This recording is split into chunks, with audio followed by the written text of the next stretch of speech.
livro A Caminho da Luz, por Francisco Cândido Xavier, pelo Espírito Emmanuel. 15. A evolução do cristianismo. Penosos compromissos romanos. Debalde, tentaram as forças espirituais o aproveitamento dos romanos na direção suprema do mundo. Todos os recursos possíveis foram prodigalizados inutilmente à cidade imperial. A canalização de consideráveis riquezas materiais, possibilitando a consolidação de um Estado único no planeta, não fora esquecida, ao lado de todas as providências que se faziam necessárias do ponto de vista moral. Em vão, transplantara-se para Roma a extraordinária sabedoria ateniense e a colaboração de todas as experiências dos povos conquistados. Os espíritos encarnados não conseguiram a eliminação dos laços odiosos da vaidade e da ambição, sentindo-se traídos em suas energias mais profundas, contraindo débitos penosos perante os tribunais da justiça divina. A vinda do Cristo ao cenáculo obscuro do planeta, trazendo a mensagem luminosa da verdade e do amor, assinalara o período da maioridade espiritual da humanidade. Essa maioridade implicava direitos que, por sua vez, se fariam acompanhar do agravo de responsabilidades e deveres para a solução de grandes problemas educativos do coração. Se ao homem físico rasgavam-se os mais amplos horizontes nos domínios do progresso material, os evangelhos vinham trazer ao homem espiritual um roteiro de novas atividades, educando-o convenientemente para suas arrojadas conquistas de ciência e de liberdade com vistas ao porvir. O aproveitamento desse processo educativo deveria ser levado a efeito pela capital do mundo, de acordo com os desígnios do plano espiritual.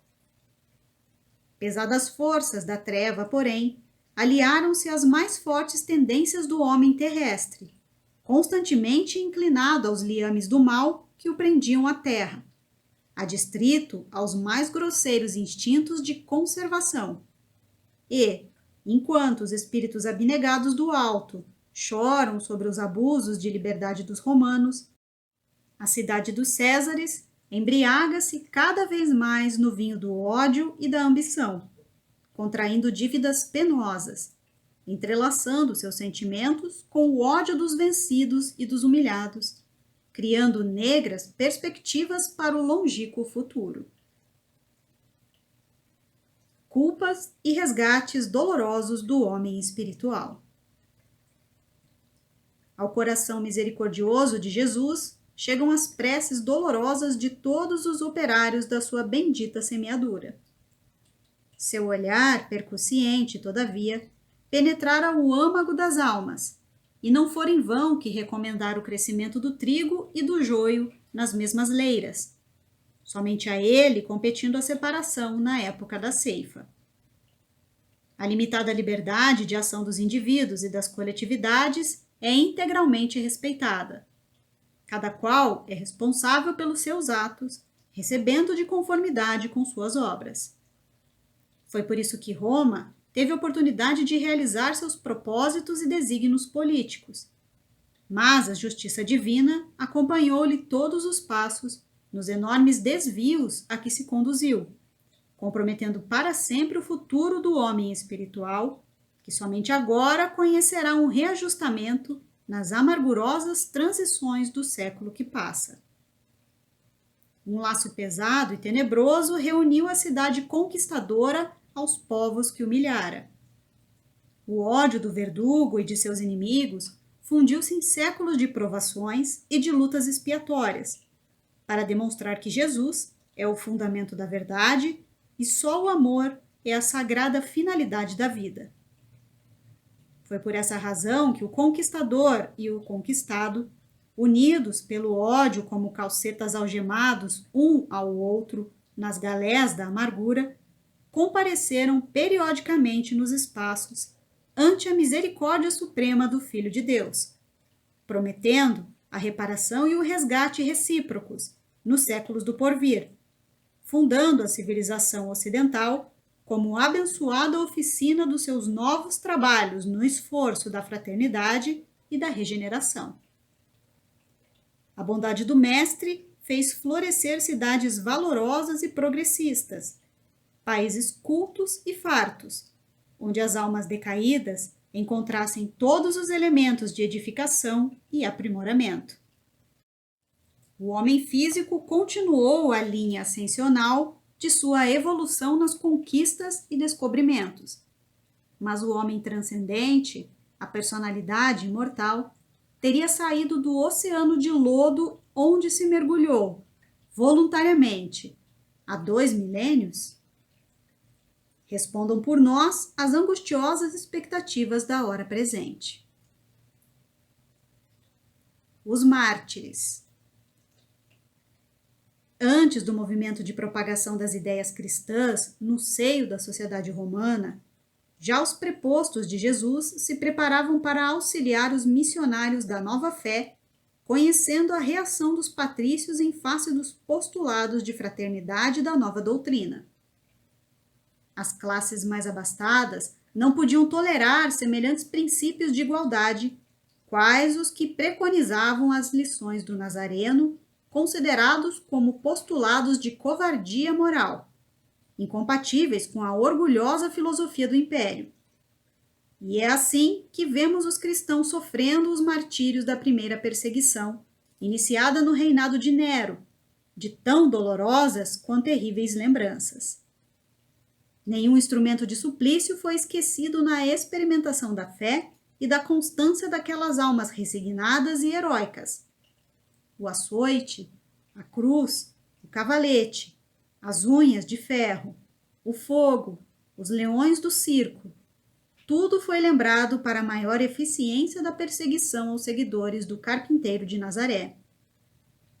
Pedro e Paulo entregaram a vida na palma dos martírios santificadores e de Nero a Diocleciano, uma nuvem pesada de sangue e de lágrimas envolve a alma cristã, cheia de confiança na providência divina. O próprio Marco Aurélio, cuja elevada estatura espiritual recebera do alto a missão de paralisar semelhantes desatinos, não conseguiu deter a corrente de forças trevosas, mas o sangue dos cristãos era a seiva da vida lançada às divinas sementes do Cordeiro, e os seus sacrifícios foram bem os reflexos da amorosa vibração do ensinamento do Cristo, atravessando os séculos da Terra para ser compreendido e praticado nos milênios do porvir. Os apologistas. A doutrina cristã, todavia, encontrara nas perseguições os seus melhores recursos de propaganda e de expansão. Seus princípios generosos encontravam guarida em todos os corações, seduzindo a consciência de todos os estudiosos de alma livre e sincera. Observa-se-lhe a influência no 2º século em quase todos os departamentos da atividade intelectual, com largos reflexos na legislação e nos costumes. Tertuliano apresenta sua apologia do cristianismo, provocando admiração e respeito gerais. Clemente de Alexandria e Orígenes surgem com a sua palavra autorizada, defendendo a filosofia cristã, e com eles levanta-se um verdadeiro exército de vozes que advogam a causa da verdade e da justiça, da redenção e do amor. O jejum e a oração.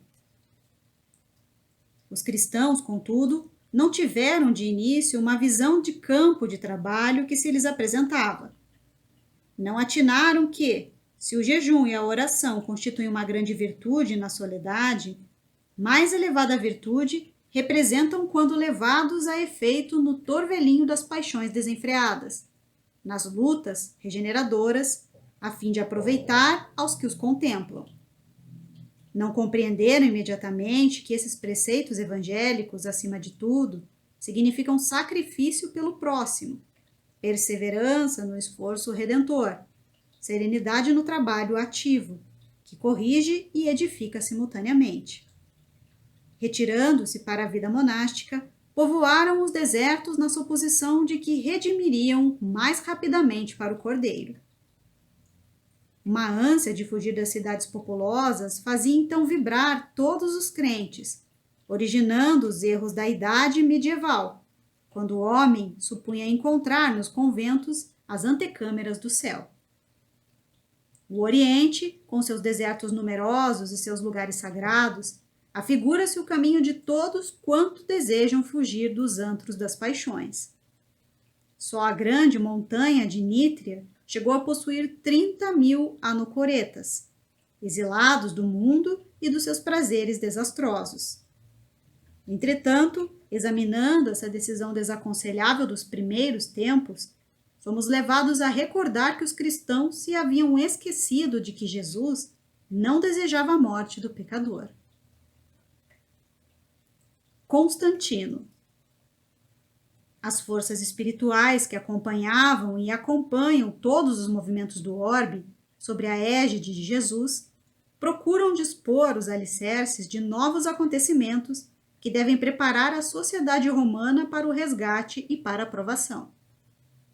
A invasão dos povos considerados bárbaros é então entrevista.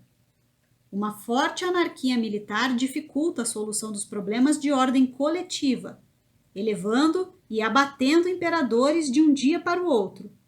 Sentindo a aproximação de grandes sucessos e antevendo a impossibilidade de manter a unidade imperial, Diocleciano organiza a tetrarquia, ou o governo de 4 soberanos com 4 grandes capitais.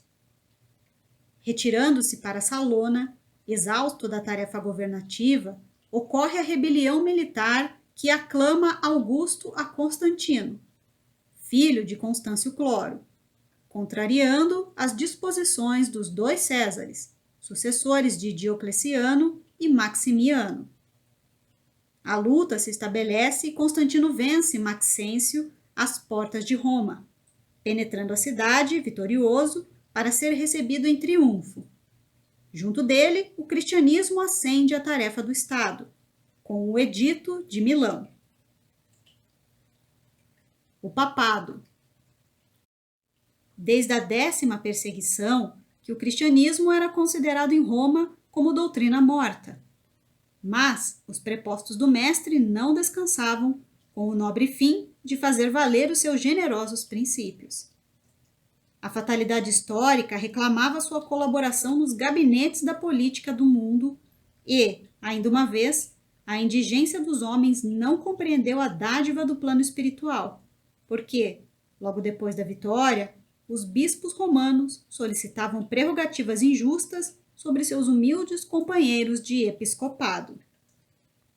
O mesmo espírito de ambição e de imperialismo, que de longo tempo trabalhava o organismo do império, dominou igualmente a Igreja de Roma, que se arvorou em suzerana e censora de todos os demais do planeta.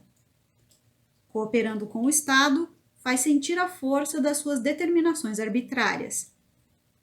300 anos lutaram os mensageiros do Cristo, procurando ampará-la no caminho do amor e da humildade, até que a deixaram enveredar pelas estradas da sombra para o esforço de salvação e de experiência. E, tão logo a abandonaram ao penoso trabalho de aperfeiçoar-se a si mesma, eis que o imperador Focas favorece a criação do papado no ano de 607.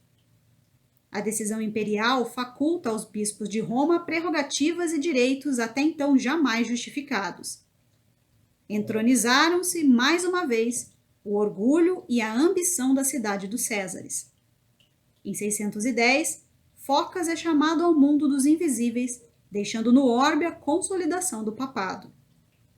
Dessa data em diante, ia começar um período de 1260 anos de amarguras e violências para a civilização que se fundava.